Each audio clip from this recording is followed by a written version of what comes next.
तो अगला है कि आईपीएस की धाराओं में, यानी भारत की न्याय संहिता की जो धाराएं हैं उनमें आप किस प्रकार से लाभ प्राप्त कर सकते हैं। महिला के साथ गंदे इशारे करना, शारीरिक बल प्रयोग करना या महिला की सहनशीलता पर आघात करना, कोई ऐसे मामले आते हैं तो आईपीसी की धारा 354 के अंतर्गत आप उस पर अपराध का केस कर सकते हैं।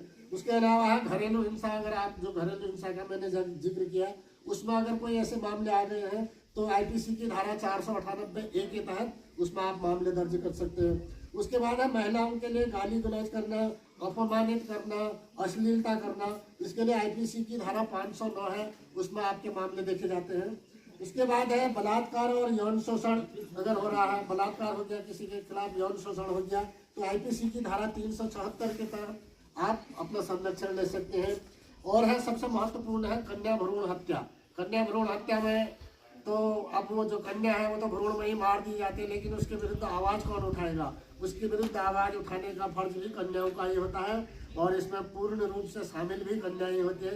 एक माँ भी जो है कभी कन्या थी, लेकिन जब कन्या भ्रूण हत्या का मामला आता है तो माँ की भी उसमें सहमत हो जाते हैं। ये बहुत ही गंभीर मामला हमारे समाज में चला आ रहा है। इसके विरुद्ध आईपीसी की धारा 312 के तहत कार्रवाई होती है। तो ये जो थे छोटे छोटे संदर्भ आपको विस्तृत रूप में व्याख्या करने का हमारा न समय है न आपकी समझ में आएगा।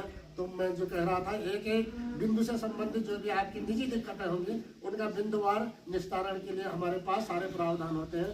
तो कार्यक्रम को आगे बढ़ाने के लिए संक्षिप्त में मैं हमारे साथ आए हुए हैं प्रियंका जोशी जी, वो विधिक सेवाएं क्या होती हैं इसके बारे में आपको संक्षिप्त में बताएंगे। उसके बाद थोड़ी बहुत और विषय हैं, ज़्यादा समय हम नहीं लेंगे। तो आइए प्रियंका।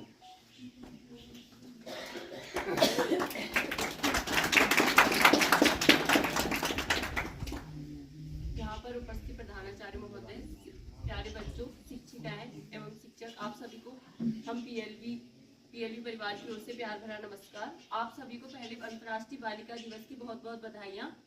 मैं आपको बताऊंगी विधिक सेवा क्या होती है और ये किनको निःशुल्क रूप में दी जाती है। विधिक सेवाएं सरकारी खर्चों पर वकील दिए जाते हैं, मुकदमों पर कोर्ट फीस दी जाती है, कागजात तैयार करने के लिए खर्च, गवाह बुलाने के लिए खर्च दिए जाते हैं, मुकदमों से संबंधित अन्य खर्च वहन किए जाते हैं। ये जो मैंने बताया आपको, ये विधिक सेवाएं हैं। और ये विधिक सेवाएं किस किस को दी जाती है? अनुसूचित जाति एवं जनजाति के सभी व्यक्ति